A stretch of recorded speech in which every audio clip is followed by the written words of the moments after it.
What's up, tubers? Welcome back to the channel. This is another installment in the adventures of the Momo modeler, building kits in the Motel 6. I'm living out of a motel right now, and I'm still doing my best to keep content coming for you guys.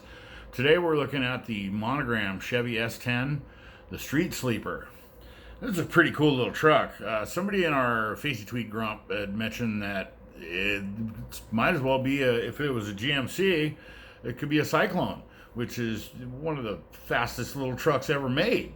Or fight me in the comments. But my idea is that maybe I can just shave that off, shave the logo off, and then use one of the stickers that comes in the Revell GMC Big Game Hunter that I've got coming up, and maybe convert this into a Cyclone. So let's go ahead and take a look at the standard short little what it was about, blah blah blah, and some pictures of what the finished build could look like. But there's never really enough info on what's actually in the box, and that's the entire reason that I do these, is so that other people can look at what's inside and make a decision. So I'm going to go ahead and dump it and check it.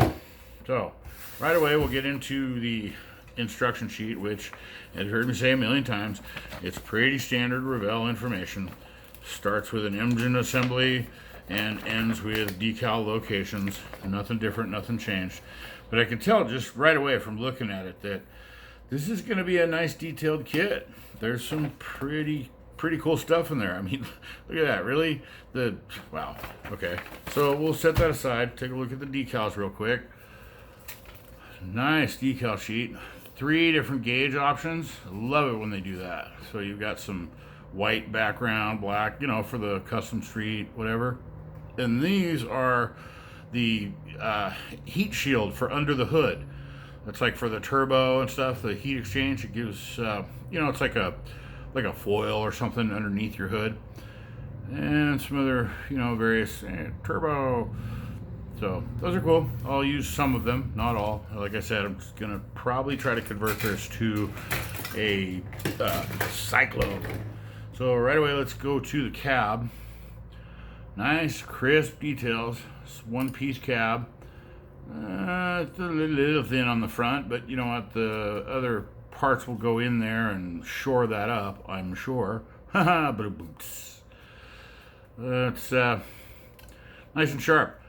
Looks really good.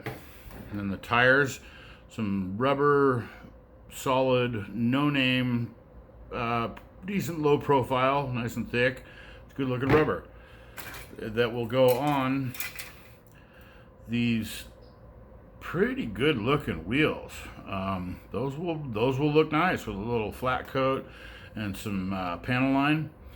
And then the grill, like I said, I'm probably gonna try to shave that off and then put a sticker on there so it's a GMC, or just shave it off completely and tell you it's a GMC. A couple different looks like different bumper options for street or stock, and then more chrome stuff. There's, wow, look at that, the little, what is that, the air conditioning return, I'm not exactly sure. Mirror inserts, transmission pan, like taillight housings, not sure. Probably headlight buckets over there. A pretty small chrome tree, but it's a good detail. It's really nice. And then your interior bucket. It's got that look, so it looks like it's carpeted. The door panels, the pockets and the side have a texture on them, so you could probably pull those out and make it look like it's, I don't know, Naga hide. Save the Nagas. You ever seen an actual Naga? There's the hood, and then on the back you can see the insets of where those decals will go, so it'll give it that look like it's, it's got factory heat exchange.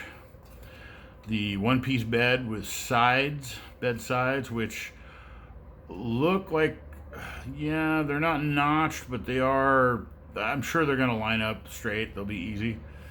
The tailgate, center console, and then there's that dashboard gauge portion, which, again, nice details. Everything looks really crisp. Some more engine components like the belts and some CV boots for the front wheel, not front wheel drive, but I guess it would be front wheel drive. It's an all-wheel drive, so it's not like it's a four-wheel drive, but yeah, whatever. Apples and oranges. There's that serpentine belt system. And there's more suspension parts and some turbo hoses and more turbo stuff. The exhaust manifolds.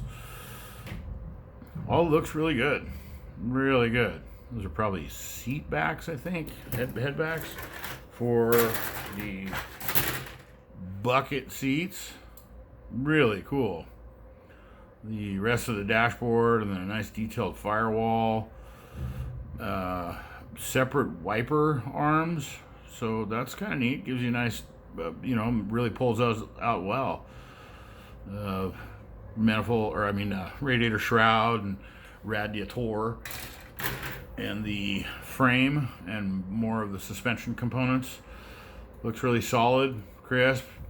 I like the way Revell attaches their frames, so they're pretty guaranteed they're going to be straight. Or Revell, Monogram, whatever. Apples, oranges.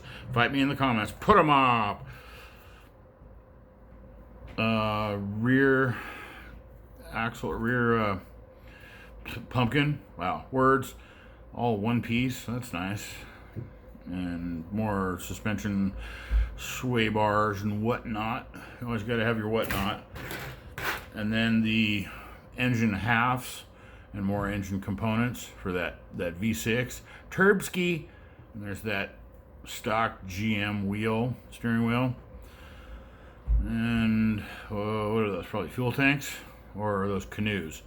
Hey, where's the chalupa? And then your turbo dual exhaust.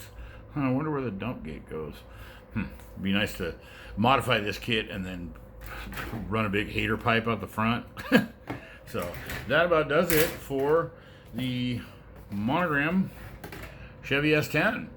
I'm kind of looking forward to this one, and I'm not bittersweet because I don't have a lot of tools. I'm really working on a limited tool supply. I don't have my little brushes. I don't have my engraver. And wah, wah, wah. You know what that is? The smallest something, and I'm playing it.